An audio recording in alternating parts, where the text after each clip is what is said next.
Welcome back, everybody, to Division 1 League of Legends. We've got a great matchup on hand for you today. My name is Yanni. I am joined here by Hawk. It is St. Clair College versus Maryville University, a CLOL match for the ages. Oh, yeah, it's a Clash of the Titans. Two programs historically considered in the top 10 that we have anywhere. And, well, now they meet in this incredible league, Division 1, which, showcasing really just 8 of the best programs in the country overall. No surprise that St. Clair and Maryville are here. Two teams intimately familiar with each other, Yanni. However, maybe the roster's not telling that same story. Yeah, I'm with you on that. For the first time in what feels like forever, Maryville does not have the continuity that their opponents have in St. Clair. The chances for miscommunication today on the Maryville side are at an all-time high. We'll see if St. Clair are able to take advantage, because when you check out these players pound for pound, Maryville still has the edge, but St. Clair has the opportunity to be the better team today. Yeah, exactly. Maybe we can just start with bringing up the rosters for each squad, because Maryville is playing with some substitutions here today. Spyrax getting drawn out of retirement in his final semester at Maryville to play a series in top lane against Ricky LaFleur. And then we've also got Shimmer stepping into the jungle. So not going to be the full starting 5 for Maryville University, but still a CLOL champion in the jungle right there, coming in as a substitute, and a whole lot of experience. And well, I guess Spyrax is CLOL champion as well, just maybe not in his main role. Yeah, no doubt. And yeah, I love what he said coming out of retirement. He's like, I got one more in me, coach. All right, that's fine. We'll get out there and we'll play. But it should be a really interesting matchup, especially because Maryville, they're coming out of the hardest part of their schedule right now, at least, because they had the back-to-back games, first against Winthrop in week 1. Now it's going to be against St. Clair. These are the teams that we really expect to be near the top of these top 3. So if they're able to get out of this 2-0, the war path may be coming for the rest of the league. Yeah, I mean, general expectation is that Maryville is the team to beat regardless of who is starting. The amount of talent and pedigree that they have in their program is just through the roof. But St. Clair, perennially a contender school, again, always sort of in that top 10 conversation, always a team that we're looking at to maybe contend with the top. And I think feeling pretty fortunate about the substitutes for Maryville here today. The top side of the map may be considered their weakness. Going to be maybe breathing a sigh of relief that Spyrax is stepping back up to that role. The last time we really saw Maryville as a program struggle was when Spyrax was playing top lane about 2 years ago now. And so maybe that could be an avenue of attack. But let's talk about the strengths of St. Clair. Flocon in the mid lane, a player that we have been extremely excited about coming through Tier 3 competition. We thought he was a huge offseason pickup for St. Clair heading into the 2024, I believe, season, or 25 season, and up against the Toasty Alex that, honestly, Yanni, has not had the 2025 that I think a lot of people have wanted him to have. Couldn't agree more, and it's been such a shame, right? Because this guy has had so much attached to him in terms of hope for, NA mid laners as a whole, right? And that is a lot to lay on somebody's shoulders, but obviously he'll be fine. He's just got to go find himself again, right? He's a good young mid laner, much like Flocon. I mean, these guys are so similar in that sense. They were literally born in the same month of the same year, actually. Which is crazy. They were born, they're born 12 days apart, these guys. They're both 19. They're going to be 20 next year. I mean, the future is bright for collegiate and tier 2 mid laners. Certainly. And again, to set the expectation, Toasty is, by all accounts, still considered to be sort of the favorite in this mid lane matchup, if you will. He is more than likely the better player, but Flocon is absolutely a guy that we've had our eyes on to be able to step up into sort of that upper echelon of mid laners, and he's got a great opportunity to do it against Toasty today. I think this is a huge win condition for St. Clair, and you say how similar they are, as people, but as players, very different. Flocon definitely a little bit more electric than Toasty, likes to go for the hands checks, likes to play aggressive, likes to say, give me the ball and I will carry. Toasty a bit more accustomed to being a role player, more comfortable on the mages, controlling his lane and helping out the team in the team fights. Yeah, and I think it plays into their personalities a little bit too, because when Flocon was asked how his performance against West Virginia will translate to today's match, he said, quote, Maryville won't know what hit them. So, all right, that's big talk, That's my a lot friend. of confidence. I respect You got to that. go and back it up. Hey, listen, he wasn't the only one either. Lig had a lot of confidence too, saying that he will win bot lane for sure. Against Scary Jerry and Krajan, listen, that is going to be a tall task, but this guy, the former LLA pro, if anybody can do it, he can definitely do it. And Lig, I mean, I will say this guy's been so hit or miss for St. Clair. I feel like one game he'll go 0-10, the next game he'll go 20-0. And honestly, that's a fun play style for when you're playing against Maryville, because I feel like Maryville is just a team that'll make their opponents do that. And I will say, I mean, look, Jerry and Cryo, they're great players.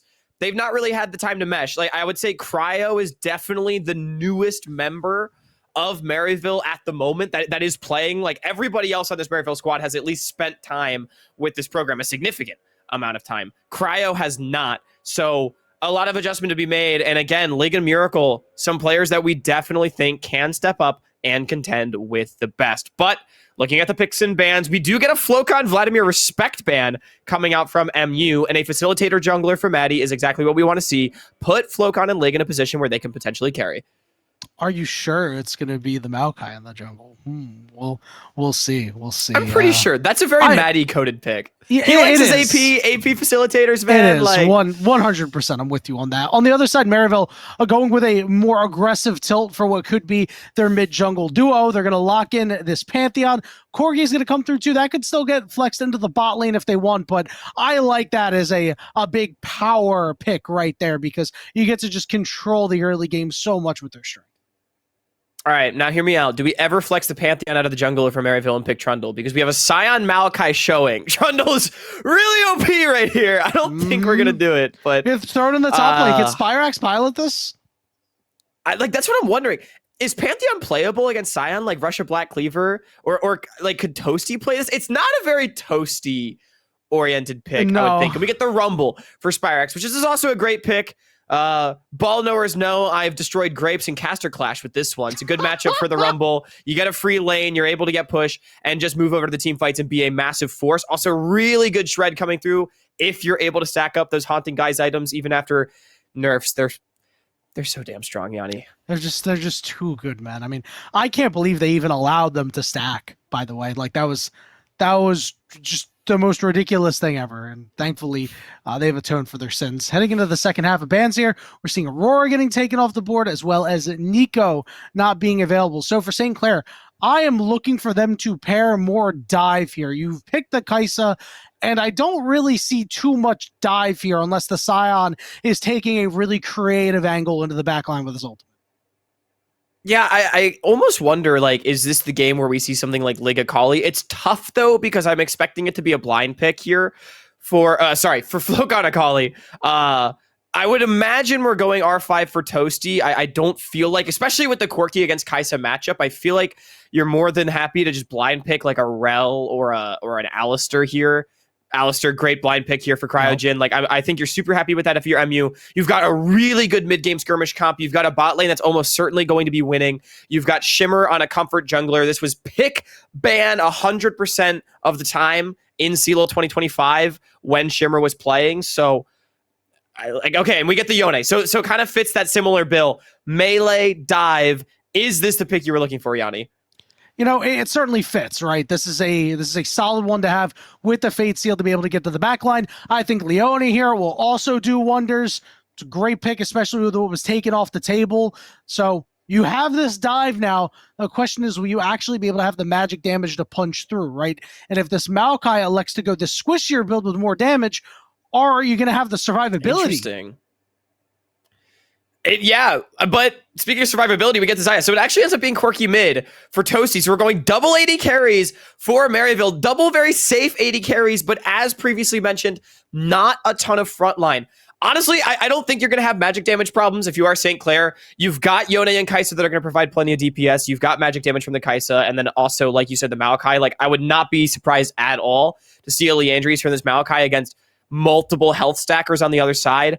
My biggest concern for St. Clair is that you have losing side lanes, you have Toasty in a very safe and comfortable matchup, and Shimmer on a playmaker. Isn't that everything that Maryville has won with over the last few years, even though this is a completely different roster than what we've traditionally seen from Maryville University over the last couple of years.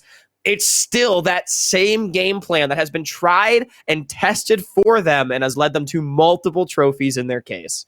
Yeah, I'm with you on that. This has all the hallmarks of a game that can really get out of hand early if you, give away a couple of kills or you just happen to play really disrespectfully if you're on the side of St. Clair. They need to play really, really safe here and allow their two main carries to farm up and realize that we are going to have to give away a lot of stuff. Now, the good news is you can give away grubs against this Maryville team. It's not the worst thing in the world, right? You could even give away the first two dragons because you are the ones with the scaling. As long as you're able to on that third dragon, or if it comes down to it, that fourth dragon, that should be your time to fight. If you've played the game nice and safe and controlled, your carry should be farmed to be able to try to flip that fight and turn the game in your favor. I think we're looking at two items for St. Clair, to your point, around that third dragon mark, right? That's when you've got the double evolution on Kaisa. That's when you've got, Bork IE on the Yone. He's going to be a menace in the side lanes. No one on Maryville really able to deal with Flocon if he does get going. And you'll also have a very stalwart front line. I just get worried. I feel like Maryville, they've got so many playmaking tools. They've got a lot of individual agency, which is always what you want to see out of a team. And I think, really, for me, I'm looking at the bottom side of the map. Tons of playmaking. Alistair, Pantheon, this Corki can contribute as well, and a very safe Xayah up against the short-range Kaisa. I feel I can already see a target being on Lig's back, and where else do you look if you're St. Clair? It feels difficult to make these stages. I mean, maybe attacking Spyrax, but that's for your Scion Maokai. I just don't know if it matters. Yeah, I'm with you on that. It's gonna be a little rough to deal with. Okay, so I have to ask you something. Did you do any pick'ems today on the Division 1 GG website? I did not do any pick'ems. Did you do any pick'ems, Yanni? I did some pick'ems. Okay. All right, yeah. So here's what I got. I can tell you who I think's gonna win, but okay, all right. You know what? We'll do the pick'ems are now expired, but we'll do your pick'ems in real time. All right, yeah. All right, you got match winner between St. Clair and Maryville. I mean, definitely got to take Maryville for match winner. Right. St. Clair, again, a great program, but Maryville, undoubtedly, I would say the team to beat here in Division 1. Albeit shaky win over Winthrop in the first week. Yeah, with you on that. We'll see how things shake out, and as long as this early game is nice and cool, we can go through some of the other ones. We got Scary Jerry, 14 kills, maps 1 and 2. More or less? I went with more. I think he's going to have over 14 kills. I'm taking the over. Dude, on that one. Knowing these bot laners, it's going to be way too volatile down here. There's going to be 2v2 kills. I'm just saying. So then I'd ask you, would you take Lig 10 deaths over or under? For first two games? Yeah, first 2 games. For sure taking the over. I've seen this in 15 minutes on Kaisa before. I've also seen him get a lot of kills. Don't get me wrong, but I'm just saying. That's true. I'm just saying, Yanni. I elected to stay away from that one. The other one that I went with, I picked the Maryville match winner. I picked Scary Jerry over on the kills. I took Flocon under kills. He's got 10 kills is the line for maps 1 and 2. I took under. I think I'll probably get 8 or 9, but Maryville looked kind of sloppy against Winthrop in week 1. So I don't know. Are we going to see another sloppy Maryville performance is the question. I am down to take the under. I would not be surprised to see some goofiness out of the series, especially, not having their starting roster playing. True. But I just feel like it's hard to get 10 kills in 2 games when, I do just frankly expect St. Clair to be the out team despite how good they have been. We'll see if I'm right. As Scary Jerry and Cryogen already taking a bit of advantage in this lane, and you mentioned it, this is going to be a weak lane for St. Clair. Kaisa, even her best pairing with Nautilus, is not always the strongest lane in the world, right? So expecting things to still be hard on that front.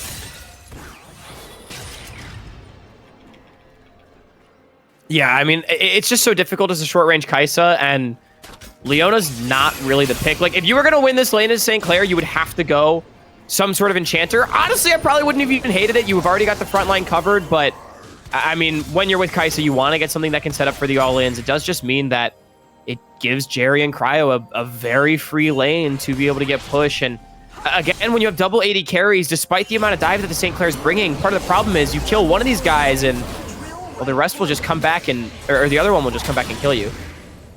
Ricky, but fatter. Because he's big up in this top lane right now. He is taking it to Spyrax. Causing a lot of problems for this guy. Now, you know, we said Spyrax is playing, I hesitate to say out of position because he's played enough top lane at this point, but still, he's a natural mid laner. And, I don't know, man. He just got grass procced in the face. Oh! Oh! Oh my god. Wait. Ricky, oh my goodness. Oh! Dude, Spyrax is a psycho, man. This man's face-checking a Scion on 200 HP. I respect it. It's just flashy flash. That 100% does favor the Scion in this matchup. Rumble really likes to have his flash for the playmaking ability against the Scion, and also you're just never really able to dictate the push as this Rumble without your flash. I mean, you know, we talked about, yes, you would like to facilitate your carry lanes, but free kills can be free kills. Well, they've split the 80 carry and the support, and now Scary Jerry's got to run and retreat. He's going to get burnt there to try to keep Cryogen up above half HP. But with League of Miracle, they have the mana advantage here. Are we still going is the question. Yeah, we're tagging Cryogen. He's flashing away. They really want this extended trade. Yeah, I mean, I'll be honest, Yanni. Cryo's been a very highly touted support prospect here in North America, but one of the issues I have with his game is that I feel like he oftentimes extends trades for far longer than they need to be and can oftentimes get into trouble for it. Ends up losing the summoner spell. Sometimes ends up dying for it. Not in this case, fortunately.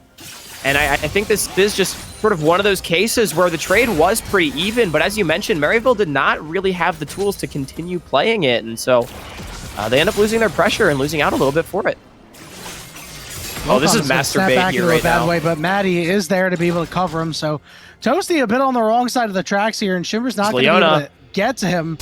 The question is, how far can you run? Well, you're going to get flashed on and twisted advance. Toasty Alex is on an island. He's going to Valk over the wall. Flocon going to follow, and Maddie will be the one who gets first blood. Yeah, that was very beautifully done from Flocon, honestly, using the Soul Unbound on low HP. And Toasty Alex tried to camp it out, but good cut off from Miracle on the rotation to make it such that Toasty can't just escape to the bottom side. And I think just a little bit disrespectful from the mid laner of Maryville University. And that's a big pickup. We talked about how safe this Corki's supposed to be. I think getting this Yone go is one of the big win conditions for St. Clair in this game. Yeah, he's so safe early, but then like as the game progresses, you know, because Corki, less of Corki's power is in his rockets than it used to be way back in the day. I mean, he now just becomes a bit of a liability against team comps like this where he has to get really close. As Spyrax, what was that? Did not hit the mark. It does not do damage to the turrets, contrary to what many may think. Maddie is in the area. Yeah, we're looking for a return trade here. Scary Jerry is a level up, but he's also flashless. We're going to go after Cryogen here as Maddie is around, and Maddie is looking to make more hay than Shimmer in the early game. You rarely see that against the Pantheon, but here he is. Kill pickup for Lig, closes the goal significantly against Scary Jerry, and Maddie having a good game so far. I think Maryville disrespecting the timers that this Malphite can't hit. There's the Fate Sealed, and Flocon is out of there.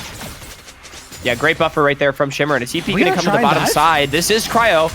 Yep, we're going right away on Scary Jerry. We blow him up immediately. Now, Cryo just got the double knock up, but Miracle is actually able to walk out of there. Here comes Shimmer. The question is, can he actually get here in time to make an impact? He is full HP. It's going to be a full engage onto Maddie. He'll knock both of them away, just trying to buy time for the rest of his squad. Ooh, Toasty. That means Toasty Alex is able to clean this up.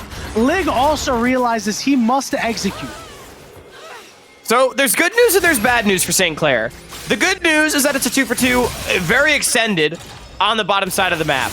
And they denied the wave from Scary Jerry. So this Zaya rather not really able to extend her lead, and Lig feeling quite strong with a couple kills in their pocket. The bad news is that it could have just been a 1-for-0, and it does give gold back over to Maryville University that perhaps St. Clair didn't need to give away. Ultimately, it does just mean that the gold in this game pretty even across the board. Shimmer, you know, for all the ganks that Maddie has been making, he's been power farming quite well, and as expected, Maryville's side lanes are just straight winning in the 1-versus-1 and the 2v2s. Yeah, especially this top lane right now. It looks like we're going to have to really have Spyrax doing a lot in this game. Sure, you already are expected to do so when you're a Rumble, especially around these objectives. He doesn't have too much setup in this game, so those equalizers are going to need to be better than the first one we saw. We're seeing Maryville bot lane head to the top side as these grubs are up. This dragon has gone untouched. We do see St. Clair pinging these grubs. I do think it is a very big win for any delays on early objectives from Maryville. We talk about them having the mid-game composition, them wanting to snowball. St. Clair can be comfortable giving away early objectives. The longer it takes for these to go over, the better it will be for them. As Maddie actually taking some space into the river, they've got 5 members here first. Spyrax is just pushing on the bottom side with no teleport, so Grub getting picked up here for St. Clair. It's just going to be gold injected onto the Rumble for their troubles, and a Grand Starfall over towards the enemy Raptors. So it's just Maryville trading gold for an objective. Honestly, Yanni, though, we did talk about, I don't think grubs are the most important objective in this game. I don't hate this from the Saints. No, I think this is fantastic, and hold that thought as we're going to fight here. Lig trying to get closer to Jerry, but Cryogen's playing bodyguard. He'll flash on him. Scary Jerry will fall, and all of a sudden the roots will come through. Cryogen going to use his ultimate, trying to keep himself upright, but he's in a 3v1, desperately trying to get back to his turret. Looks like he will.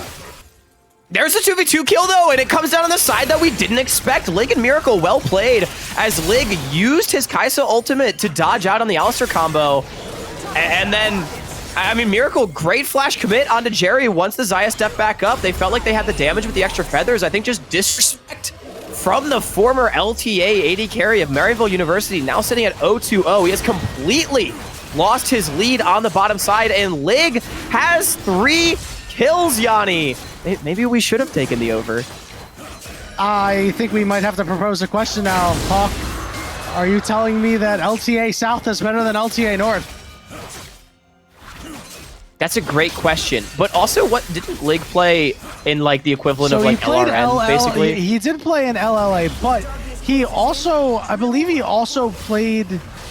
All right, I'm pulling up Leaguepedia. I'm pulling up Leaguepedia. He played in LTA South NACL. LRS? Yeah, he played in that, this most recent split. So, we might be able to pose that question. Yes, he did. Oh yeah, look at that. He finished 6th. Played for Lechuga Gaming. I might not be in college, you but did I do do your my homework. All right.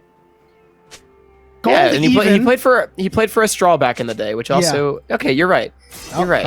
Cryogen up a little far here. He won't be able to dodge steam and play. What is my cow doing? Hey, listen, we have a 3v2. We're gonna go for it and take it. We're gonna turn around on a Cryogen. He's got no ultimate. Maybe the Lig over could have been the key, as he's gonna get this auto attack in the queue, and he's 4-1. Yanni, this is not a very good game from the Maryville bottom lane. Cryo and Jerry getting repeatedly caught out, and Jerry is cooked because he will refuse to cede the wave. My guy's got summoners, but he doesn't have ulti. Okay, he's gonna burn the cleanse. He's gonna use his flash.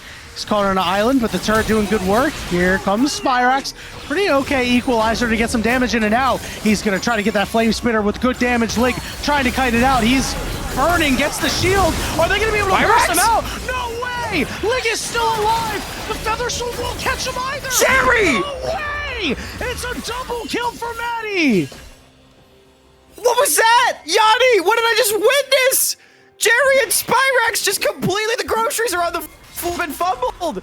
Cryo now, he wants to go for something with Umbrella's jungler. All right, well, they'll be able to at least get one back. But I think that's all they're gonna get, Hawk, is for St. Clair. Yeah, St. Clair are on fire right now. I mean, like, they had the free kill, but Spyrax overheated himself without his flame spitter, so he wasn't outputting any damage. And yes, the auto attacks do a lot, but Miracle, I mean, he's having a wonderful game on this Leona, just CCs the Rumble. There is no DPS to come through, and Jerry, that ult hit my fridge. Like, I mean, there's just no excuses for not at least killing Lig there. I don't know if he had vision because he was in the oh man, the, what's it called again? The thing. The alcove? Yes, the alcove. I could not remember the word. I almost called it I almost called it the cubby because, you know, I've at least hung out with that guy a lot recently.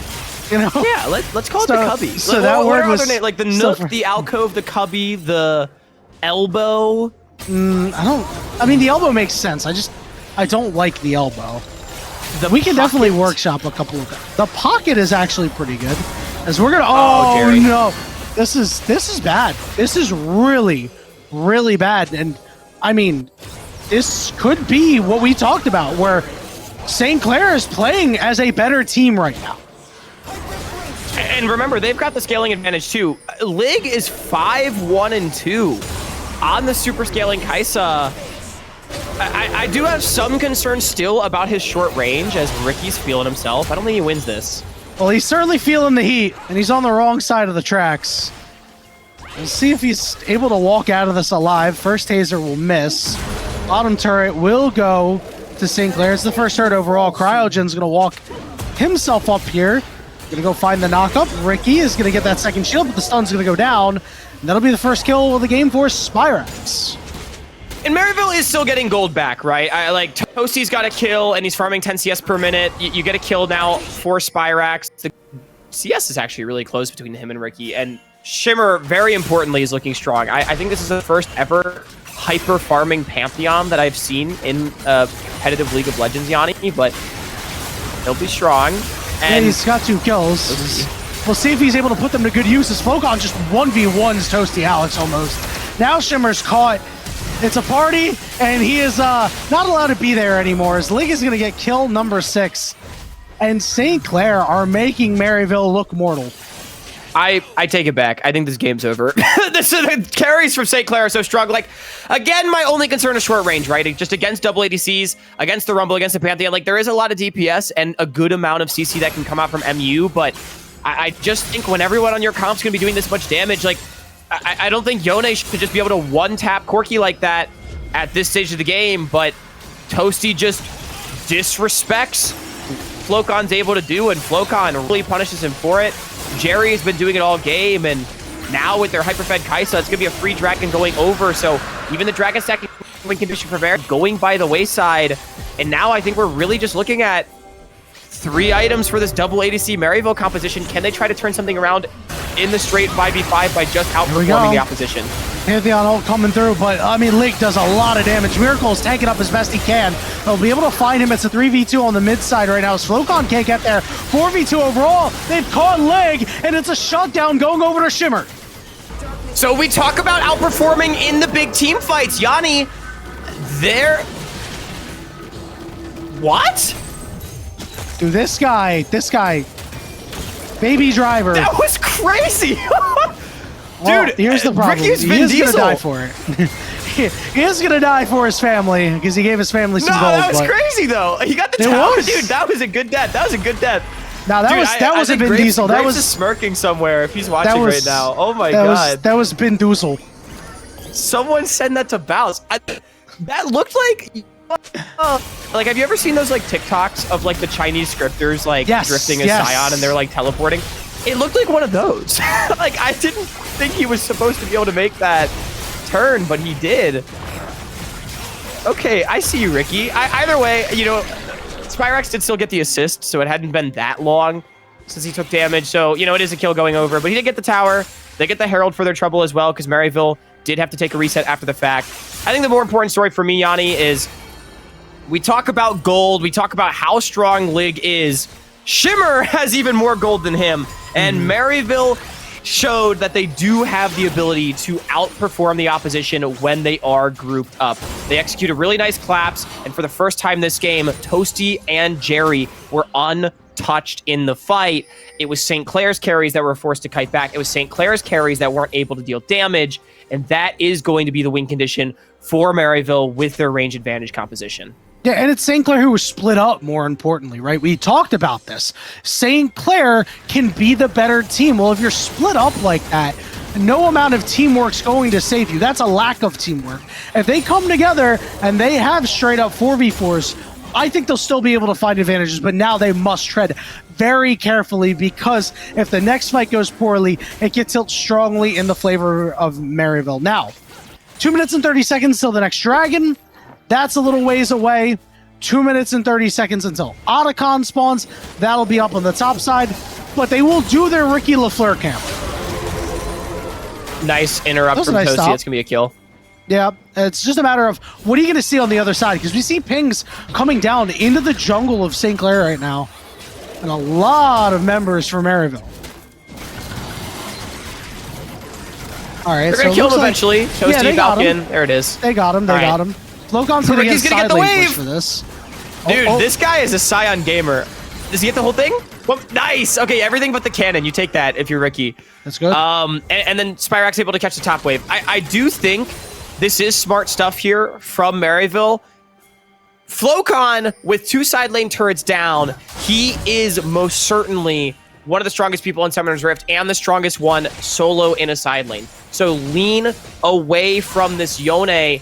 The subtle advantage of the towers being down for Maryville is that it takes longer for you to actually lose any creeps on the play, so they find their window to move their jungler down to the bottom side, they shift bot, and then they're able to still have their Rumble catch that top wave, get all the gold for themselves. And Yanni, after everything, the gold is actually very even in this game. And one more thing I want to point out is that St. Clair, we talked about them having a massive front line. Well, Rookie is sort of the one member on their team that's not really doing well this game.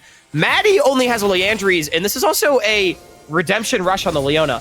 So despite Maryville's carries being a little bit behind, they actually have more than enough damage to get through 3 melees that aren't really super tanky yet. Yeah, they're still a little doughy. They haven't been finished baking in the oven yet. Yeah, exactly. We need a little bit more of that Leona sunlight, perhaps that Arizona heat that'll be able to bake them in the car or something like that. We do have 30 seconds until the Dragon's coming up. You can see all the teams are ready to fight for that objective. We have a teleport coming in from Toasty.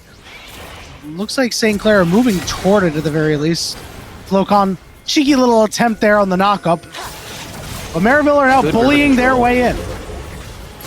All right, Maddie gonna drop his ultimate down. Here comes Ricky from the side. Good ultimate from Scary Jerry to dodge out on it. He's so squishy. The feathers too. Ricky's gonna fall. Everybody's in trouble here if you're St. Clair. Leg! Oh my goodness, what did he do there? He just ulted into Narnia. We're gonna go on Crouch, and Crouch is gonna get the knockup and over the top. Shimmer had held that ultimate in the back pocket, and Maryville University, a 5-for-1. That is an ace. Yeah, that is the Maryville University that we know and love. No matter how awful the early game looked, they are just too good in the 5 versus 5. I mean, I see the idea from St. Clair.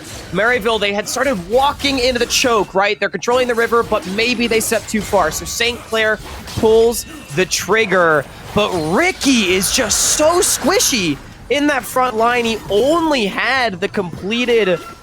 Oh God, what's the... I'm blanking. The Bombies item, the magic resist one. The Hall of Radiance, right? He only had the Hall of Radiance, so Jerry just tore him a new one. And yes, Flocon 1v1 Spyrax on the side, but Maryville has 3 damage dealers. St. Clair only has 2.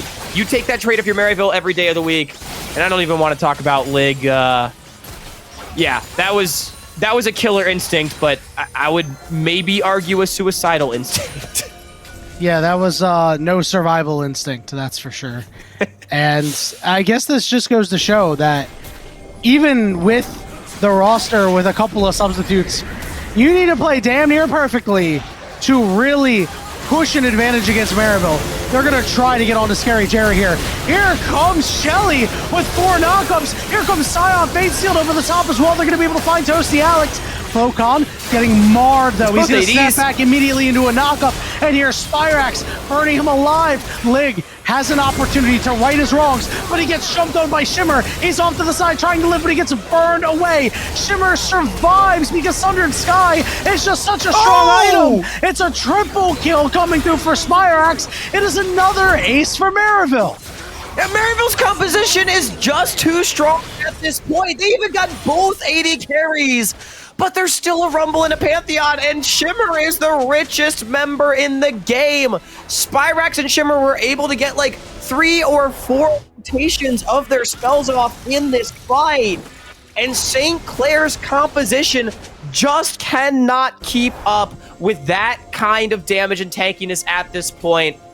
Man, this Pantheon's making the Sundered Sky look like the most broken item of all time as well. And it just feels like St. Clair didn't have to make that play. They had just lost a team fight. They've got great scaling. They just need their front line to come online, but they try to overforce. They try to get something back on the map. Now who's catching who? I think it's Miracle that's caught. Yeah, this is a little overzealous, but we're going to whiff on Scary Jerry on the back line, too. He dodges out on everything, but it looks like they're just priced in. They have to go. Cryogen's going to fall, but everybody's so low. Flocon's got to get out of there. Shimmer on the backside here. We're going to turn around as Lig is pushing on that backside. He manages to find a kill. He's going to try to link up with Maddie. He's got 3 kills. There's a chance for a certified Kaisa moment here. We're going to look for Shimmer. He's stunned. Does he get the damage? Oh my goodness. Wait a minute. It could have been one potential Penta into another as Shimmer gets his. Penta kill for Shimmer. 11, 1 and 9. The hero yet again in this team fight as Toasty. Okay, buddy. Okay. Toasty just had to make sure that Shimmer was the only man standing on Summoner's Rift. Honestly, the way this game has been played, Yanni, I would say that's deserved. Shimmer is the only person playing well on Summoner's Rift right now. As I feel like everyone else has had their moments, but you know what? I was critical of the power farming pantheon. I was like, I've never seen this before. Not sure I'm a fan. This is new technology. Yeah, but goddamn, he's doing a lot of damage. I mean, Shimmer making it work. Lig really cooked in that fight. That killer instinct was much better than the other one. Able to take out one of the carries. As Miracle, stop face checking the river when your team's not there, bud. What are we doing? Dying, apparently. That's gonna result in Otacon going over to Maryville. If I'm St. Clair, I am selling out. I am going after them while they're doing Otacon. It is almost always the only way back into a game. But it looks like they'll just push mid. Yanni, it's 24-17, 24 and a half minutes. It's been a busy game for us. Yeah. Oh, that looked like my Alistar. That was ill-advised, but here comes Shimmer to make it all okay. Ricky using his ultimate, but he will not be able to get far. Lig is going to be the next target. He flashes over the wall. He's trying to stay alive, but he doesn't have a whole lot of health. Shimmer's still standing. Lig threw everything he had and couldn't take him down. Flocon has been rooted, and he has no HP as they're starting to knock down some turrets. Shimmer is level 16. He's higher level than both of his solo laners. Like, this guy is so insanely strong. I would have busted out laughing if he died to the Scion passive to get shut down there. It was close, but no cigar for the top laner of St. Clair. And Maryville, they've got this game well in hand. Yanni, I don't really know what to say. This game's been a fun one. Oh, it's been a blast, but I must say, I'm disappointed that St. Clair was not able to keep it, you know, buttoned up, suit and tie and everything like that. They got a little bit too loose. And unfortunately, they gave Maryville an inch, and they have taken mile after mile after mile, or kilometer, if you are the Canadian St. Clair. So we have a teleport coming in from behind, maybe an opportunity to make a play on this Rumble. He's going to land, but he's able to get that equalizer down, and he goes golden, and now the members start to scatter. Shimmer, Chase, Scary Jerry bearing down, Ricky teleporting in. They have somebody cut off the Rumble, getting stunned up. They're going to go all out for him, and they will be able to take him down, but Scary Jerry's able to get one of the backside. Ricky getting a knock up there. Scary Jerry able to sidestep a Shimmer, trying to do what he can. Finally gonna get some help from Toasty Alex. Lig is full HP, but he's got no mana. He's been stunned, he's been killed, and they clean him up again. Shimmer still getting it done. 30-18 at not even 27 minutes. It's gonna be a Baron going over to Maryville as Spyrax, a well-played fight from him. Just did a really great job sucking in St. Clair and absorbing the pressure with the Zonias, and then even when St. Clair full commits onto him, he knew he had both of his 80 carries standing behind. He dies, but Toasty and Jerry were able to clean up the divers. Maryville, another 5-for-1 fight. I feel like that's been like their number so far this game. I think you're right, my friend. Now, what number of turrets are they going to take before this game is over? Because they got a couple in the bottom lane, but I don't think they need to do all that right now. I think they're in a great spot to just win one more fight and call it a game. I'm gonna say 9. I feel like they're not gonna kill 2 of the side lane does that inhibitor count? turrets. Does that count? Yeah, that counts. It's a dead turret, right? I mean, like guess. it says on the scoreboard 4. That's one. So, That's one. Yeah. I feel like it's gonna be 9. I feel like they're not gonna need to kill the side lane inhibitors because they're just gonna win another team fight and run it down mid. That's my prediction. Well, Maryville conglomerating on this bottom side here, looking to get these waves shoved in. Meanwhile, we have Flocon up on the top side trying to get his. He's going to be met by Toasty Alex, which means it's a 4v4 if St. Clair want to hold their ground. I have some doubts about their ability to do so. I'm still level. How much HP Pantheon have? Is it like 5,000? It's got to be like 4,200 or something like that. Teleport coming in from Toasty. Teleport coming in from Flocon as the base is starting to get broken down. St. Clair are starting to run out of time, room, and options. Here comes the fight. Equalizer splits it up. Fate Sealed will only land on the one. Miracle is dead. Leg is just staring at the imposing health bars, trying to do what he can. Shimmer has not been scratched. He's got a triple kill. He's gonna drop the ultimate down. Leg, you gotta get to the fountain, my guy. And he can. He will die on the steps as St. Clair with their lead. They fumble it all away. Maryville University take care of business here in game 1.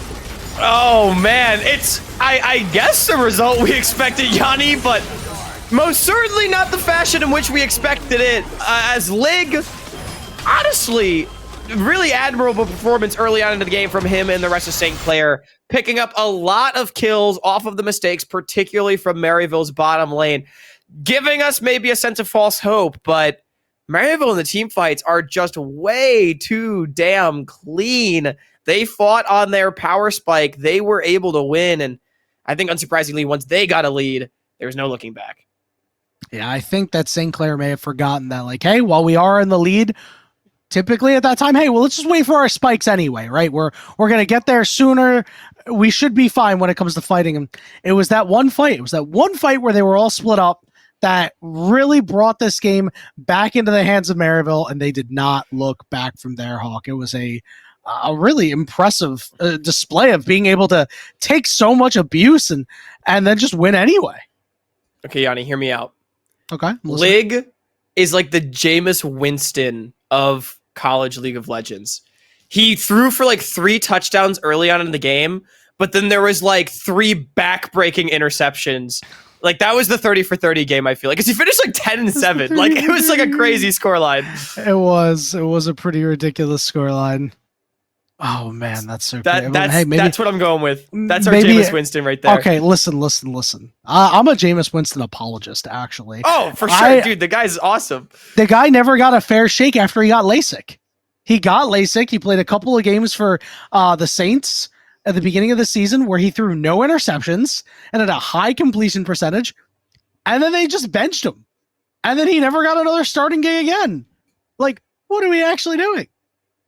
Yeah, I feel like he needs to come back, man. Did ESPN ever make the 30 for 30 about the 30 for 30, or is that just like something people have talked about? No, that's just something they got to do it. They got to do it. That's neither here nor there. We'll make a 30 for 30 about Lig starting the game 6-1 and finishing at 10-7. That's crazy. I unfortunately think that one killer instinct was not good, but it's like, hey, it's a team effort at the end of the day. Like it's not all on him to carry the rock. I think Maryville just as a team, they, to me, had a better understanding of when they were supposed to group up. And that is a huge part of winning League of Legends games, especially when you have champions like Pantheon and Sign into the game. If you're able to get your pieces onto the board quicker, it's just so difficult to play.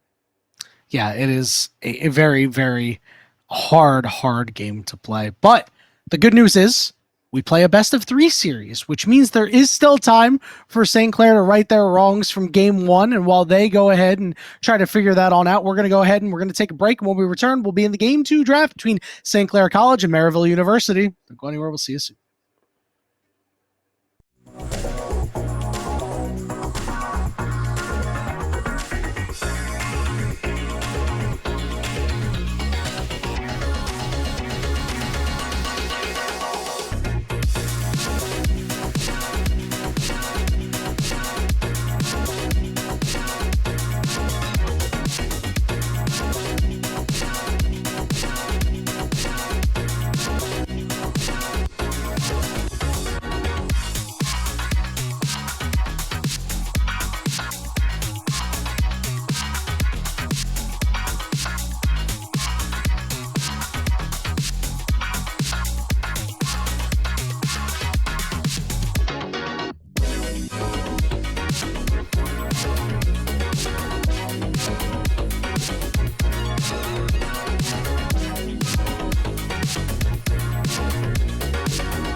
Welcome back, everybody, to Division 1 League of Legends.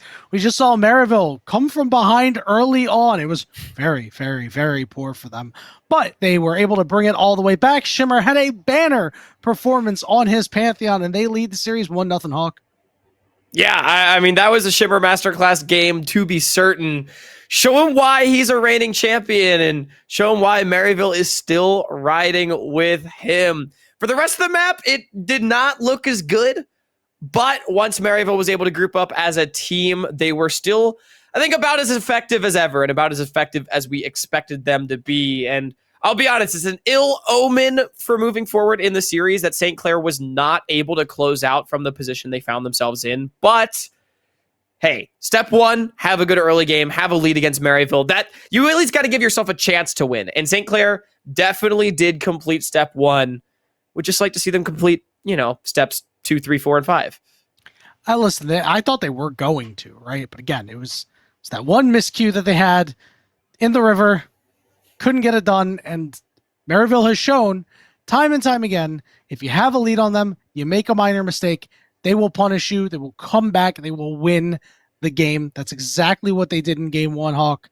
Now, Game 2, I think St. Clair would have a decent strategy if they continue to just go and attack Scary Jerry again. Yeah, I feel like we kind of highlighted as, the bottom lane being a potential strength for Maryville, but honestly, Jerry and Crouchin looked a little bit outclassed in that game, especially in the laning phase. They did manage to build up an early lead, but once jungle attention started coming down from Maddie, they really capitulated under that pressure, and then Lig and Miracle started to take over. I was really impressed with how Miracle specifically played out the 2 versus 2, and I think that was an area where Jerry and Crowd did struggle. So I definitely think that is another potential look that they could have. The biggest problem for me for St. Clair, right, is that Spyrax was still able to naturally win on the top side. Yes, he did get a counter pick, but Ricky really struggled in that last game, and Toasty showed that when he's on a safe, comfortable pick, outside of one blunder sort of in the early mid stages, he was pretty difficult to get on top of. Yeah, he was doing quite a bit of damage himself. And when a Corki gets a lead, it's very easy for him to kind of run away with the game. And, didn't have that lead early, ended up getting it later. Things were all good. We are hopping in sort of in the middle of draft here. I already like what Maryville has put together, but we're seeing an Akali come through. Yeah, and I'm pretty surprised to see an Orianna blind pick come out from Toasty because the Akali is a Flowcon special. This is a champion that he has made his name on. So pretty excited to see this one. I like the aggressiveness against Toasty. It's a pretty good matchup in the Akali, but it is going to need help. And so Maddie on the Xin Zhao going to need to have as much early impact as he had in game number 1. Yeah, I couldn't agree more. And see that in a minute as just a couple of issues with the overlay, but it ends up being all good. Once again, they go ahead and they ban that Vladimir just because it's a Flowcon special at this point, right? Like this guy, I mean, is it even anymore? You don't even really get to see him play it anymore. Yeah, I can't think of the last time I saw it. I know it was he was playing for CCG. Who were they playing against? I think it was against Team Fish Taco, I want to say, where you got a Vladimir quadra kill. Yes, in a game I remember 3. this. I casted that game, and, I believe. Dude, that was pretty awesome. Flowcon with the super carry on that pick. And I think ever since then, that's been a signature pick for him. He also had some electric Akali performances in that split. To me, it's the Vladimir and the Akali, the 2 signature champions of this player. We highlighted Flowcon as a potential win condition for St. Clair in this series. I thought that in the later stages, he was the best performing player, consistently finding good ways to isolate out a Maryville carry and take them down. The problem was just sort of that the rest of the team was not really able to keep up with Maryville in sort of the 4 versus 4 with 2 of the carries removed. Now, the one problem that I do have for Flowcon, knowing that it's going to be Akali Xin Zhao versus Vi Orianna, is an early picked Akali does leave the door open for Maryville to pick a bunch of point-and-click lockdown. We've already got the Vi for Shimmer. What else can they go to that is going to sort of remove the problem for the Saints? Nautilus has been banned away. Malachi, Leona, Fearless out, as is the Alistair Pantheon. So good options not available. But are there other picks? It doesn't fit the purpose of point and click, but, you know, Jack's Counter-Strike is about the same size as Akali Shroud. I know you could always get a stun off there, and fits very well with what Maryville are looking to do. We'll have to see what they opt into a little bit later here. So I love the strong top side we're already seeing out of St. Clair this Renekton. I'm expecting Ricky to really have a good time up there. Once again, giving counterpick over to Spyrax, but I do like that it's not a full tank. I think St. Clair identifying like, hey, guys, we actually had a really good early game, but our composition couldn't do jack in the mid game, right? So let's go more mid-late game. Let's go more skirmish. Let's let Flocon and Maddie pop off and carry this game. Renekton going to be a pick that just helps facilitate that game plan even more. Meet Maryville in the field and try to defeat them. Now we're going to see this Nico come through. It was previously banned by Maryville in the second half of bans, and this time around they're going to cause a lot of havoc in these team fights, try to make life hard for these 3 melees that St. Clair have already shown their hand. Now, so we have in the second half, we're going to see that Karma banned away. I think it's so good of a ban because you just get to eliminate the Shirellia speed up plus the ultimate with the E. I imagine we'll probably see Sivir get banned as well. And talking about lockdown for Maryville, yes, the Nico, it's not point and click, but that is a huge zone that melee divers cannot enter or risk being blown up, right? And you've already got 3 of those for St. Clair, so I really like this pick for Cryogen. It's also likely going to give 2v2 advantage back over to Scary Jerry and Cryo for the second game in a row. Still, you know, what are Lig and Miracle going to be able to trade back with? They have yet to pick either of their bot laners. Interestingly, strong laning AD carries getting banned out by SCC. I feel like this is just giving over. Like, I don't know. I feel like Jerry could just go. Could you play Lucian Nico together, or is that am I overcooking? It's fine. Here? No, it's fine. Listen, because you trigger Lucian's passive whenever you root somebody. It's true. It's still fine. It's still a playable combination. Lucian's playable with a lot of stuff. I would, however, hesitate to play it in this particular game because I feel like I would die very, very easily. If you want some poke, maybe Ezreal would be the better option. We are going to see Kalista come through here for St. Clair, which I am a little surprised about. They're going to pair it up with the Renata to try to disrupt this big team fighting Maryville squad. Renata's a really interesting pick because there are elements of dive here for this Maryville composition. You know, you have the Vi, you have the Aatrox. Like, they definitely can go forward, but so much ability to create space, and the misfortune is going to end up coming out. We saw our very prodigy Masu get a pentakill with this one against the LTA South in the LTA playoffs this past weekend. And I mean, again, for Maryville, it's just a composition that's designed around creating space, not one that's necessarily all about diving. I will say, the misfortune going to be really difficult for Jerry to play if St. Clair is able to get going. And I think that is really just the name of the game with their composition. They've got the ability to create space for the Saints, but if St. Clair has the gold, has the experience to just dive in and remove the carries, this is an immobile backline for Maryville. There's a lot of individual playmaking on the other side, and they absolutely can run away with some of these messy fights we've been seeing. No doubt, you can very much expose the bottom side of Maryville because Orianna, not the strongest champion early, especially the way that some of her builds have been deviating toward. She's very weak. She's just there for her shockwave and for the utility that she brings until things progress a little bit more. So Scary Jerry, as you said, the linchpin of this. We're going to need to see a much better game at a Cryogen too, obviously playing a different class of champion, so might not get caught out nearly as much, but who knows? He still could. He could put himself in bad positions and cause a lot of problems for his team. We're on Summoner's Rift here for Game 2 of this best-of-3 series with Maryville University trying to put this one away.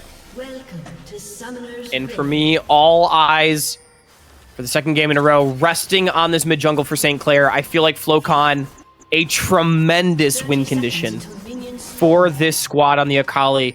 Yanni, we talked about what lockdown's available. There's really not much. It's all on this Nico and this Vi to try to peel off this Akali. If St. Clair falls behind, it'll be a pretty easy job. He will just get blown up when he goes in. But if they can get ahead, if Maddie can have the same early game impact that he had before, I can definitely see a world where Flocon on one of his signature picks is able to run away with this game. And that's not even counting how much of a stat check St. Clair has with their comp on one item. Very curious to see if St. Clair will try to attack the Maryville jungle on the top side specifically. Vi, one of those champions that you just want to be farming until level 6. You're very weak. You're a very weak duelist early on. So, since with how strong he is, I mean, the top side is really where you get to go because you have this Renekton that gets you that advantage. The bottom side, it's going to be hard because Scary Jerry is going to be constantly shoved. Yeah, I mean, I think the nice thing for St. Clair, though, they really do have the ability to go anywhere depending on what the composition demands and what the game state demands. I do agree with you. Like, the Renekton Aatrox matchup, very much a skill matchup, very much a matchup that can be tilted one way or the other by a kill. So I think early attention up there does make sense. But, I mean, this Kalista pick it's definitely a pick you can pop off on. I think one of the nice things about the Renata is that, you know, if Lig or anyone else ever does get blown up by this Vi Orianna composition, you do have the ability to lay down the bailout and try to keep somebody sustained through the fight. So I think the most important thing for me, though, for St. Clair in the early game, like, yes, they want to find an advantage, but they need to make sure all their lanes are able to get to the mid game in a stable position. If everyone can just get to one item in good time, I feel like this composition is really going to be able to thrive. What you can't have is people falling behind. You need to protect your Akali. You need to protect your Kalista. I think getting kills is nice. Controlling the river, controlling objectives, that's the priority. Do you think St. Clair can do that after the game that we saw in game 1? Because it felt like they were able to do that for a while, but the kills were coming with it, and they got perhaps a little too bloodthirsty. And I wonder if that's just in their DNA, and they're not going to be able to shake that, and it's going to make a comp like this very difficult to play. I think this is a better comp than too bloodthirsty for what that's worth. But I agree, and that has, you talk about something part of their identity. St. Clair, sort of one of the rosters that is pretty much identical to what they were running in the last couple of years of collegiate competition. And this has always been baked in. And it's, in my opinion, actually part of the reason why, for St. Clair's expectations, they actually failed in 2025. They didn't really have the performance that I think they were wanting to have, because it just felt like they never knew how to convert their admittedly high individual talent and the advantages they're often able to find into meaningful wins, because they just didn't really seem to know how to control the map. We saw it last game against Maryville. We talked about how Maryville was more intelligent when they were able to get grouped up and fight together. And to your point, Yanni, that cannot happen again. St. Clair has to be willing to pull the trigger as a team at the appropriate times and not have members getting caught out of position. Yeah, and if you're Maryville, you can kind of just chill out. You're like, hey man, we'll wait till we hit level 6.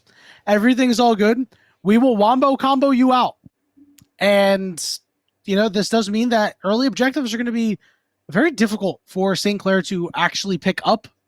You know, this could be another game where, at least theoretically, they would not be able to get some of these early objectives. Obviously, in practice, we saw that game 1 went very differently.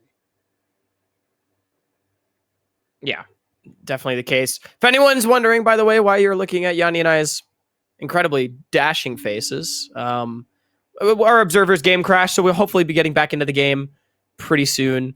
Sorry to everyone for delaying what I'm expecting to be another beatdown. Like, and I don't mean like one team destroying the other. I mean like maybe beatdown's not the right word. I'm expecting another brawl. I'm expecting another war, another very bloody affair between these two teams, just like we had in game 1.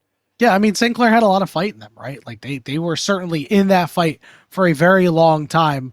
And then, you know, Maryville just started pulling away, and you just knew it was going to be really difficult for St. Clair to overcome. There were still opportunities, right? You could see glimpses in fights, but I think the target prioritization was all off there. As long as, I mean, Shimmer won't be able to just absolutely take over the game on a Vi like he was able to do on a Pantheon. We're going to go ahead. We're going to get to a break. Once we get this all fixed up, we should be in game. St. Clair versus Maryville. Don't go anywhere. We'll see you shortly. Oh, okay. We're going back now. In. Yay! Well timed by me. The caster started the game. Caster started the game. You're welcome, everyone. We are really good at our jobs. Yanni, just to update the fans, we are teleporting 4 minutes into the game, unfortunately, because of the crash. Wow, look at that, St. Clair. Wait, they're up 3-0. Yes, and they're going to be up a little bit more. Cryogen's dead. Cryogen falls. Scary Jerry. The bailout's going to get triggered on the leg. He's going to go flash forward. Oh, he didn't have the right to kill him. Oh, come on, Miracle. Oh my goodness. What okay. happened? So Jerry got one back, and actually critically, it was Miracle that got that kill. So I think actually that was a better 2v2 for Maryville, because Jerry survives. He's up quite a bit of farm, and he gets a kill. So bot lane going okay for the Saints, but okay, Jerry died to Miracle solo while he was trying to recall. Honestly, fast-paced. Gets solo killed by the support. Home guards out of base. We're chilling. That doesn't matter. What's more important is that St. Clair, they got a kill for their top side. 2 kills at that. Oh, it's the Nico too. Oh, drop the W on him. Toasty's got one back too. We have another bloody affair, my friend. 7 kills in 5 minutes. Yep. I mean, hey, I asked and I shall receive. So very quickly, I might add. Yeah, I suppose we're reaping what we sowed as Shimmer. No, not Shimmer, as Cryo now making his way to the top side. Ricky needs to be careful. Has no flash from the previous engagements. Yeah, but he does have Slice, and he will not need the dice. He's out of there. We're seeing pings on the Dragon on the bot side here. St. Clair looking to take this one quickly, perhaps. Shimmer is on this side. And Yanni, could you say it was no dice there on the gang from Maryville? Hey, yo. Got him. Oh, wait, Ricky that's a level 6 Crocodile. 6. Yeah, but he also took a lot of damage. This is a very low health Crocodile. This is not your average Florida Crocodile. Oh my goodness, Ricky. Limit testing. I feel like if he didn't take that Strangle Barbs, he actually could have gone for the all-in against 2 level 4 bot laners that don't really have summoners. But yeah, as you said, just took way too much damage. For me, the big story, there's a lot of big stories. Toasty being up a kill is probably the biggest one. This is the most important matchup, and Flocon is likely dead again.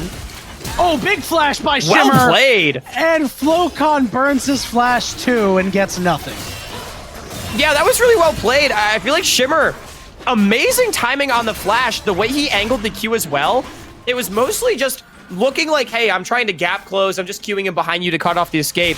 Holds a flash for the last possible moment to actually surprise Flocon and find the CC chain. Knock up on the Toasty. There's the handshake, the ignite as well. And he will fall. Lig will get his 2nd kill of the game. And that's a bad death for Toasty. The wave has already been crashed. There's no reason for him to be there. So kind of just giving a free kill over to the Callista means that the advantage does sort of fall away. But at the very least, they did also get Flocon's flash off of the previous play, who now maybe has an angle on the Spyrax. Still does have the World Ender. Hawk, I got a question. You remember how many kills that Jerry got in the first game? No. Let me look.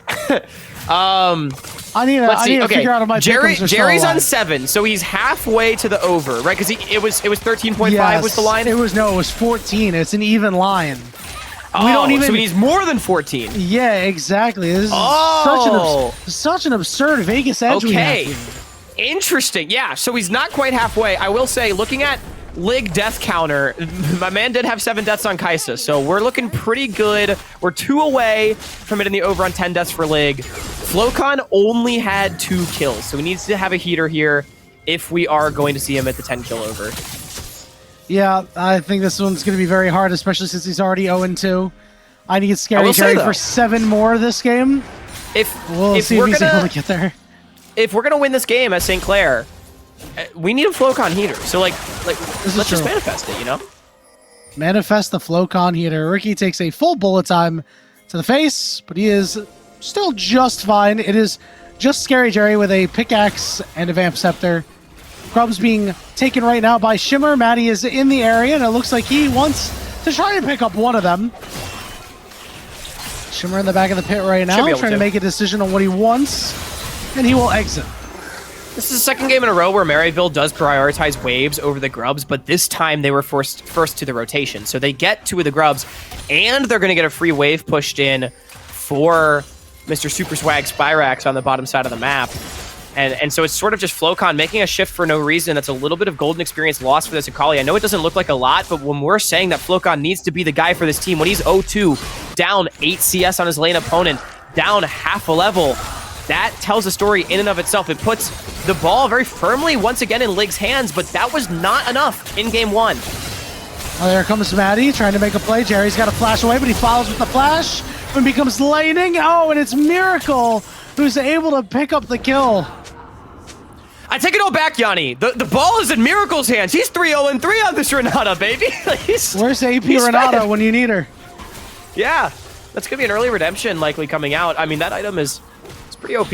And I think, again, just disrespect from Jerry. He's died 3 times yet again in the early game. Like, no reason to step up. I get it. Miracle's low. He's level 5. But there has been very little regard for where the Griffin's jungler could be in any of these games from the AD carry of Maryville, and it really has caused problems for the Saints. Yeah, they are just allowing Maryville to it's just a problem. It's just a problem, right? It's just a problem. Yeah, there's no excuse, especially for a player of the pedigree of Scary Jerry. Like, you would just expect more, as I like this from Ricky. Yep, I really love this. The Shockwave is going to go. The Flash, too. Ooh. Toasty Alex will live, but it was not worth that Flash. Yeah, I think he's fortunate to live as well. I think major misplay from Ricky. He used the dice when the Shockwave animation had already channeled. Just get Shockwaved and then dice after. I think he should be able to follow the Flash right there, or at the very least, maybe Flash of his own when his spell rotation comes back up. Not sure exactly how long his cooldowns are at the moment, but he's got a call field. I feel like Ricky may have missed a kill right there. All right, here we go. Round 2. Ricky has already used Slice and Dice. Though what? There's 2 Shimmers, and they throw everything they got at him, and they will be able to take him down. It goes over to Toasty Axe. Meanwhile, on the bottom side, we get Redemption coming down, but I don't think you're going to be able to live through this one, Spyrax. Miracle gets skill number 4. Let nobody tell you, supports, that you're not the real carry of your team. As Jerry, can he buy time for his team? Yes, he can. Okay, yep, rest of his team does get there. Will force the ultimate out of Maddie as well. Plus, he does force Jerry off the wave. Going to be a bit lost by this misfortune. And they are going to take the time to pay Flocon, despite Miracle taking the kill. Yanni, how does this make you feel as a support player? Like, come on, you probably sit there just wishing you could Chaos Slayer all day. Absolutely not. Okay. Actually, yes. Until I get my first item. Once I get my first item... Oh, okay. So because he already has a redemption completed, he's just a scumbag. Yes. Yes. I agree. What is going on here? We have a dive attempt on Ricky. We're going to see Flocon teleport in to save the day. Double nice. Shockwave lands. Ricky pops the ultimate. Shimmer goes in, and he'll get away with the kill anyway. Shimmer's having a really great series. I've loved the way he has weaved in and out of these fights. He's been so difficult for St. Clair to deal with. Round 2. Why is this Aatrox here, gamer? All right, now the question is, will Miracle get this kill? All right, flash over the wall. Maddie is able to follow him. Here comes the redemption. Oh, no! It was a sliver. I really wanted the airstrike from Miracle to pick it up right there. It was really close, too. I mean, I think Spyrax, just a mistake, touching that wave. You know your team is still making an extended overstay on the top side of the map. Like, it sucks because the wave's pushing away from you as the Aatrox, but I think you just kind of have to accept that, hey, my team is making a play elsewhere. I am currently homeless. Instead, he ends up dying. Good kill pickup for Maddie, who is fairly strong on the Xin Zhao. Farming well, 2-0-1. Good start for him as well for the second game in a row. But the real story is that Toasty Alex is huge. And Maryville picking up the first tower of the game. That's going to help them play around these early neutrals, something that both these teams really want to be picking up. St. Clair does have the first 2 dragons of the game. We'll see if that comes into play a little bit later. Maybe a kill. He's got no Dominus. All right. Ricky takes a lot of damage, but he's all right. I mean, just look how thick early on that Spyrax is. It just feels like he has so much HP when he's just on one item. Sundered Sky, man, that item is still not okay, even after multiple nerfs. Yeah, it's strong. And you know what? Rare moment of respect in the series, too. Spyrax had no teammates on his side of the map, so he did not go for the kill because St. Clair had first move. Now, though... Oh, no. There's no flash. Spyrax, get out of there. Ricky also hit level 10. Spyrax is going to stand his ground and drop the World Ender, but I think he's realized very quickly there are a lot of bogeys on my side of the map, and I do not have a lot of places to run. There's another opportunity for Miracle to get his 5th kill. He's going to drop the redemption down. God. He's going to eat it, and yes, he's going to get it. Kill number 5. Dude, Miracle's been cooking with this redemption, man. Oh my god. We call it the offensive redemption. Mid lane turret's going to go down. Here's the flash with the hostile takeover. It's dodged out by everybody. And now, Maryville looking for a potential re-engage here, but Shimmer will wisely back out after we see a teleport. Maddie knocking everybody to the side. Could be problematic. We still have this shockwave available. Here we go. Pop Blossom over on the side. They're just trying to take out the Akali, and they do. Shimmer doing what he can to stay alive, but he will finally fall in the middle of 4. Ghosty with solo shockwave. Miracle gets rooted and is now bleeding out near the mid lane and will fall. Ricky will be able to get the stun on Jerry. Jerry flashes away, but he dies anyway. They're just trying to buy time for Spyrax to get there. Now here he comes. Ricky is going to walk right in to an angry Aatrox. And now Maddie and Lig are trying to get out of there. Oh, Cryo, you're a psycho. Cryogen? Maybe he lands this root. Under that clone. Here we go. Okay, Maddie steps forward toward Toasty Alex, but even with no mana, not able to get it done. Lig's stuck around. Oh no! He's like a shark. He smelled blood, but Yanni, there was 3 of them there. He just tried to sell out for the support. Lig, his lead yet again gone by the wayside. St. Clair, that was... Dude, call him Luke Skywalker the way they forced right there. That was incredible stuff. Really going for it. I mean, Miracle going for the Flash Hostile Takeover. I respect that. Was really something. And then Maddie went in for the Xin Zhao Insect. They did successfully get the fight started. I just don't know if it was really the angle they wanted. Miracle might be caught here. Scary Jerry around the corner. No bullet time to be had. Maddie and Miracle realize they really can't fight this, but here comes Lig. We'll see if he's able to not get way too over-aggressive. What just happened? That's a good question. Well, Toasty Alex is 5-1-6. Yeah. Well, I can read 4-1-6. He's gonna get the tower. I love how earlier you called Lig a shark, right? Because he smelled blood. But he's also a shark in a sense that if you turn him upside down, he will simply factory reset himself. I don't know if you've seen those videos of the divers who just kind of turn the shark upside down and they just kind of sit there. That's kind of what's happened to Lig in a couple of these fights. I just feel like this is like the exact same game. Like, dude, Jameis Winston starts the game by like putting his boys up 14-0, and now he's thrown 2 pick sixes. Like, I feel like that's what's happening right now. I'll give Lig some credit. His support is 5-1-6. Like, I feel like he could have a couple more kills on this Callista. As St. Clair, hey, you know what? I respect it. There is no brake pedal for this team. Nope. They want to fight. They never met a fight they didn't like. Now Ricky doesn't have TP, a great angle. so he's hoofing it.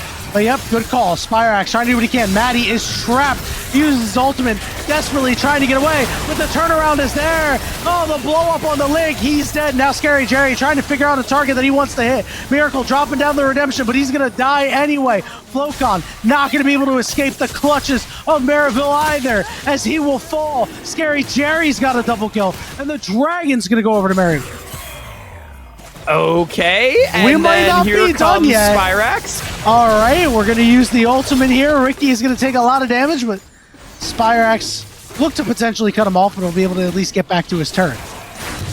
Honestly, I really respect Scary Jerry, man. He's trying to help Lig and Flocon hit their overs with the way he's playing these lane phases, just to like really wake up in these team fights, because he is genuinely playing these team fights very well. Like, great position in that one, laid down a good bullet time to just blow up the Renata, get a lot of damage down onto Lig, and I mean, from that point forward, the fight was completely won. Great angle from Spyrax. He just soloed out the enemy jungler. Level 12 on this Aatrox.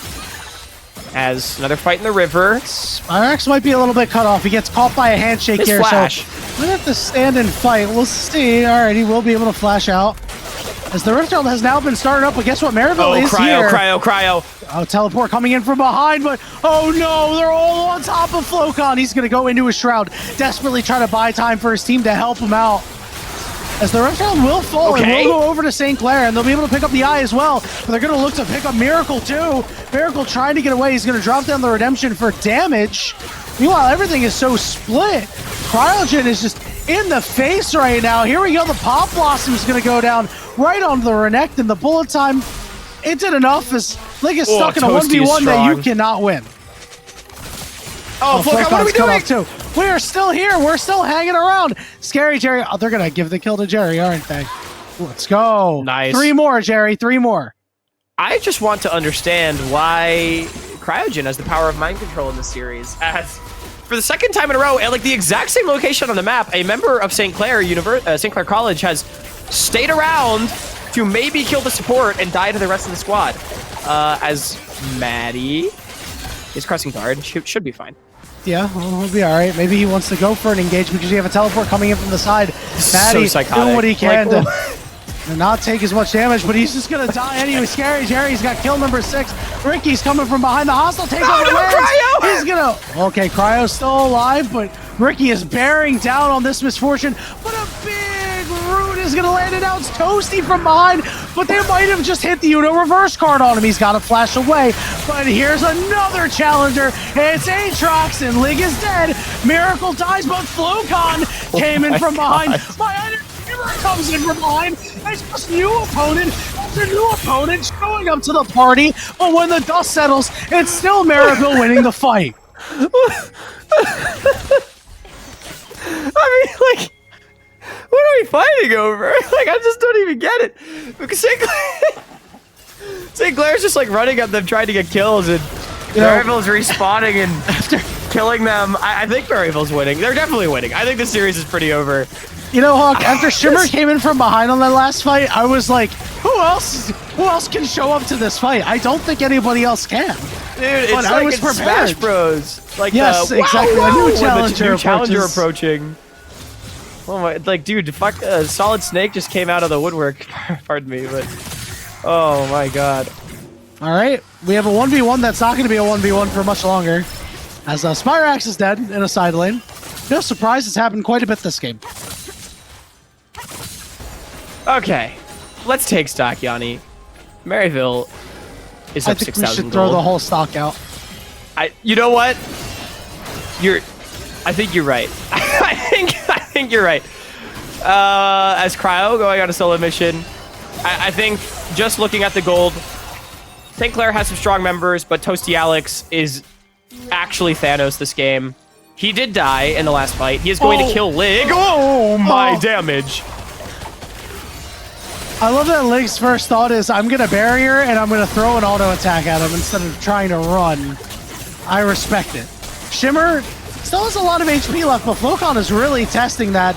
The hostile takeover over the top is going to hit both members.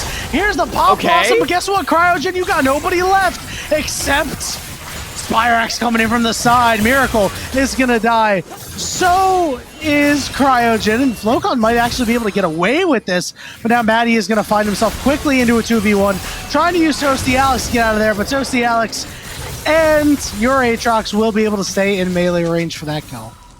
I think the really important thing, Yanni, is that we are 2 kills on Flokan, and no, I guess 3 kills on Flokan and 1 kill on Jerry, away from hitting the overs. Now, I took the under on Flokan. I think you did too. So I did. Maryville needs to wrap this game up.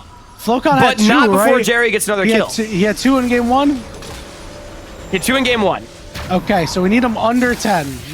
We need him. What would 10 be? Is that just a push? Like what? I mean, no, it would not be. It would just be a loss because it's not under 10. 10 is not you're right. under 10. You're right. Yeah. Like okay, I said, so yeah, like I said, the Vegas edge here is strong. So we can only allow 1 more kill for Flokan, as I feel like I've seen this movie before. Okay, all yeah, right, get on Flokan. Miracle. There we go. All right, yep, there we go. Miracle's gonna die to Scary Jerry. Scary Jerry has hit his. Flokan has hit the wall, and he never had it all. As Toasty Alex will be able to get his 9th. Now it's Lig over on the side, and he can't even get away from this Aatrox. Who can he get away from at this point? Toasty Alex is going to do enough to help out this Aatrox to get the kill. And now we see pings onto the Nexus turrets. It might have happened here, Hawk. We might actually hit the pick'ems. Dude, that's exactly what we want to see. That's what sets Division 1 apart. The pick'ems, the stats for all the players. And it's really cool to see, honestly, trying to get the community involved. And it had me rooting for Flocon to get caught out right there, Yanni. Yes. All right, Maddie's gonna have a little. Oh, wave clear, Herald. Okay, here we go. Miracle's instantly blown up. Now we're gonna look for Jerry. Jerry will be able to escape, but that's a low health bar. And Flocon sees the line. Oh, he's going for cryogen first. Is he gonna take it? All right, we got a little bit of extra damage. It looks like Flocon's gonna hold it in his back pocket here. I think Maryville might have to back out, but it doesn't look like they want to. Meanwhile, the 1v1 on the top side looks like it's going to go the way of Spirax. Meanwhile, back in the base, Flocon's been rooted, and he's dead. He did not get a kill. He is stuck at 8. We just don't have minions coming in. Now we finally do. Everybody's so low. Cryogen's almost dead. But Flocon's not alive, and that's the most important thing for our pick'ems, Yanni. True. Okay, Miracle, Maddie, and Lig. 3 versus 4, but I don't know if Cryogen even counts. Yeah, Scary Jerry flashed away. The redemption landed, but doesn't really do a thing. Maddie will bleed out. Miracle can only run and hide under the turret as Lig, desperate to do anything, will pull him away with from the bullet time on the Fates call, but it just doesn't matter. Toasty Alex and Scary Jerry just dunk him anyway.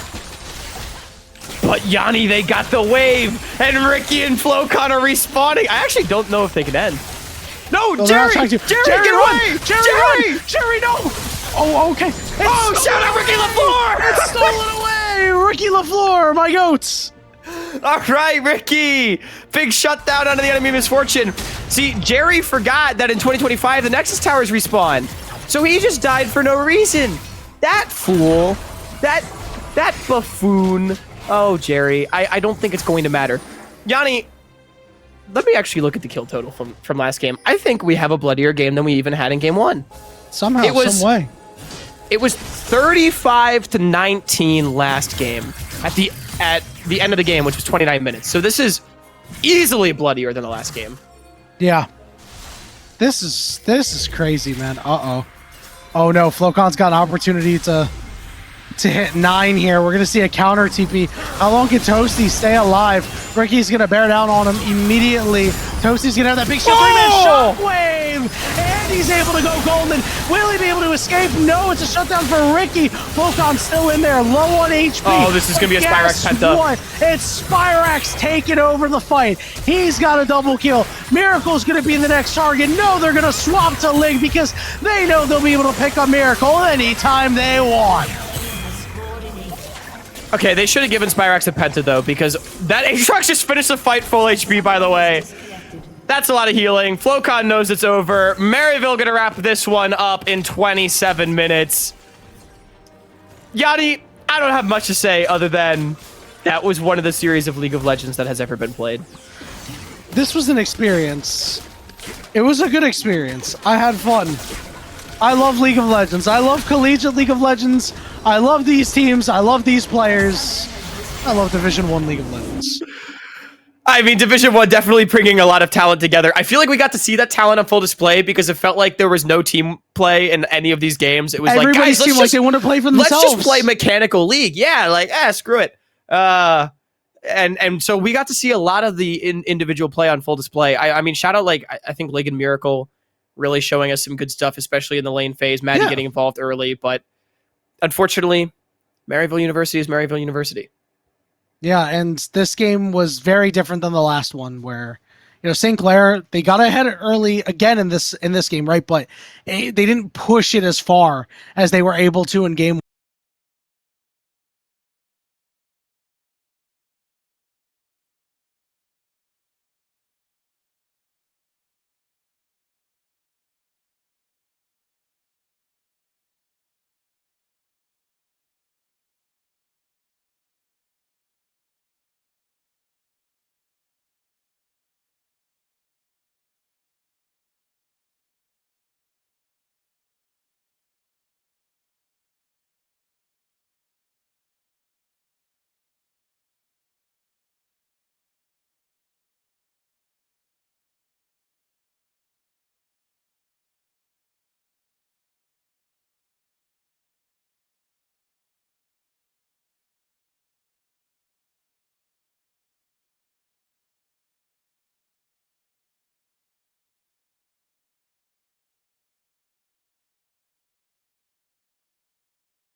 Welcome back, everybody, to Division One League of Legends. We have an interview with, honestly, the guy you could really call the player of the series, Shimmer. I would say MVP. Shimmer, yeah, I'm willing to say it. Shimmer, welcome and congratulations on your win today. Thank you so much. I'm happy to compete. It's always fun. All right, so tell me, how were you able to just dominate the Rift so hard today, man? Like, you were just on both games, on the Vi and the Pantheon, it's just seemingly everywhere, and what? You were just able to take advantage of this St. Clair squad. How were you able to do that? Honestly, thanks to all my great teammates and coaches, by the way, of course. But after my split with Vancouver, and I didn't have too great of a showing, I want to level up my gameplay this offseason. So, I've asked around. I've got access to some higher level competitive VODs, scrims maybe, and I'm just trying to model my gameplay and get better little by little until I can make it to that level. And sort of talking about you and your work ethic and stuff. Last time we talked, Shimmer, you were a champion, and I feel like a lot of people would say you have like achieved the potential that people believed you had this year. You've played really well in 2025. What about you as a person do you feel has contributed to your success this year and your constant improvement? Is there anything about your work ethic, anything like that? Honestly, definitely not my work ethic, man. I trolled end of spring towards NACL, but I'd have to say just my resilience, I guess, and determination, if those are the biggest things for me. I went back home for the first time, had talks with my dad. People are on my back, and it kind of just motivates me to keep going. Just trying to hyper focus on just getting better at League and become the best player that I can be. Yeah, I mean, it's definitely working out. And kind of looking ahead, trying to achieve that potential. Where do you have your sights set now? It's fall semester. It's the first split of Division One. How do you want to use this to help you and your teammates all grow? I just want to build cohesion with my team. I've been on Maryville since spring, but let's be real here. The only person on the team right now that I've played with in the past is Toasty. So it's a bunch of new guys. Like it's always fun seeing them in the lab and hanging out. But I want to first use Div 1, get better, practice, just be more fluid in competition, and then earn that starting spot for going into spring. And then win CLOL, win NACL, win whatever, whatever there is to win Div 1. Give me that. Let me go to Vegas. Exactly, man. Exactly. I was going to ask, I'm like, all right, so Maryville is now defeated what are considered their two biggest, threats to a first place finish here in Division One. Do you think you guys have the potential to go undefeated for the regular season? I think for the most part, as long as we don't put like Niles in for a role, we'll be good, to be honest. And yeah, Pants a little too old. No, it's we got this thing going on where I think that we have rules in place, and if you break the rules, you gotta run. And he's not too good at running, man. So if he breaks any of these rules, he's gonna be cooked. But yeah, Dude, they need your Warwick in the top lane if you ever need it. Dude, I played my first ever CLOL match this year was Warwick mid or top against some, I don't know the school, man. I don't mean to disrespect anybody. I forget the school, but yeah, that's you play a lot of is. games. It's all right. Hey, exactly. Yeah, man, your Warwick is stuff of legends, man. Well, Shimmer, thank you very much for your time tonight. Go ahead and celebrate the win with the rest of your team. Congratulations once again. Thank you so much. I hope you guys have a good night as well. Hey, thank you, man. Thank you. But that will wrap it up here for our broadcast for Division One. I always love talking to Con for tonight. Yeah, he's a great guy. We don't have a second game lined up, but we will have more games lined up next week on Sunday and Monday. So you're going to want to go ahead and check that out.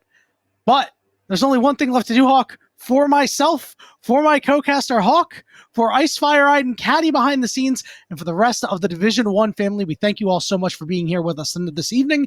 We hope to see you next week for some more League of Legends action.